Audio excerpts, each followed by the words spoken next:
It's really a question of iron triangle corruption, where you have the Republicans and Democrats in bed with lobby groups and the bureaucracy to create laws which are to specific advantage.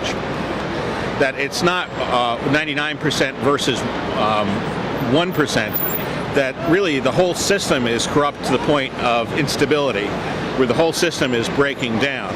So that's a little harder, that's a very hard concept to grasp.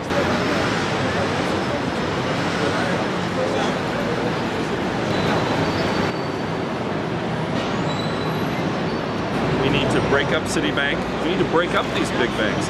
And you know that Obama apparently turned to Geithner and said, draw me up a plan to break up Citibank. So it's this movement about wealth distribution. Because they have not decided yet, and they're working on consensus, and I guarantee you they're not going to be able to come up with a socialist agenda, because there are a lot of Ron Paul people here.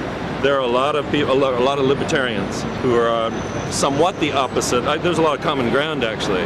Most of these people are just against bailouts. Or go back to the regulations we had. You know, we had a pretty good economy in the 1950s and 1960s. We built this amazing middle class in America after the war, partly through regulations and partly through tax rates, partly through managing an economy. Well, after World War II, most of the world's manufacturing base was devastated. Admittedly. So that could account for the high quality of life here in the United States. Are you a libertarian?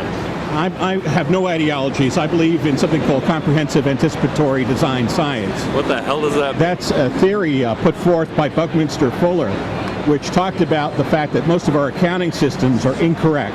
Okay. Because right now we're accounting based on money. We're not counting on what we consume and what we produce in terms of life support. Okay. So when you look at the whole accounting system that we're operating under, it's entirely distorted. Yeah. And it's distorted to allocate money to selective wealth. And so you agree with me about the hedge funds and derivatives? Well, I think that there's something called iron triangle corruption, which is present in our system, which is the relationships between bureaucracy, politics, and lobby groups. Yeah, so when you look at this iron triangle, law is made right now to selective interests of a few people. Yeah. And the law has been that way since the early 1600s for the idea of limited liability corporations. Right now... corporate personhood. Corporate personhood. Right now, there's nothing to stop corporate personhood from dominating our individual rights. The Supreme Court has said so. Well, I think it's a technical problem. It really is a rethinking of our culture. Right now, our culture is based on depletion, where no one accounts for anything properly. When you look at the cost of oil, you have to include the cost of military projection worldwide, which comes to about $1.2 trillion a year.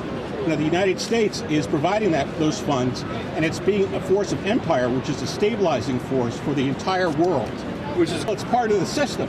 And the problem is, who changes? The corporations change, or do we government change? Well, we need to rethink the entire system, because the military projection that we project worldwide brings you a higher quality of life than you are entitled to.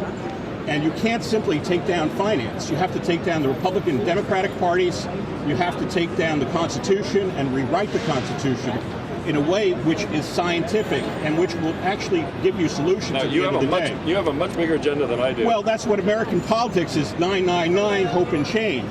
But American politics doesn't talk about what is necessary to actually solve problems. That's why it's... Hi. Where are you from? Hey, buddy. I'm from New York. Hey, buddy. Any particular reason why you're filming? There's absolutely no particular reason why I'm filming. Just asking a simple question. Okay, just have a conversation with you. You know, I thought you were a tourist. There's no reason to be defensive.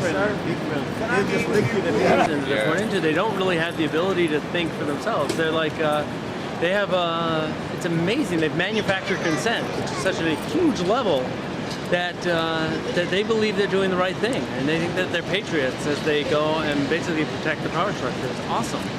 It's amazing that they can have that kind of control and voluntary compliance. The Nazi government, the communist government, KGB, were notorious at keeping lists. The Nazis themselves used Hollerith codes, the IBM Corporation's computer cards, to sort out who might be a person of interest.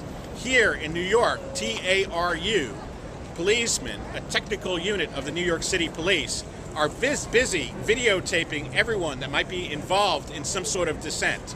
With the technology of today, they can do face recognition and keep dossiers on everyone looking to make positive change in this country. You guys are blocking pedestrian traffic. The 99% are right.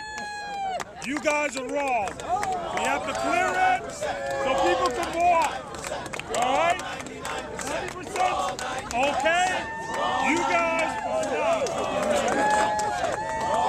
90% wrong. Does that mean the medians are 1%? All right?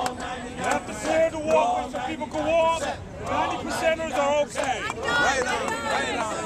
All right. Clear the walkway. We know you're undercover 99%. Thank you. You have to clear the sidewalk and leave the 90% guys. All right.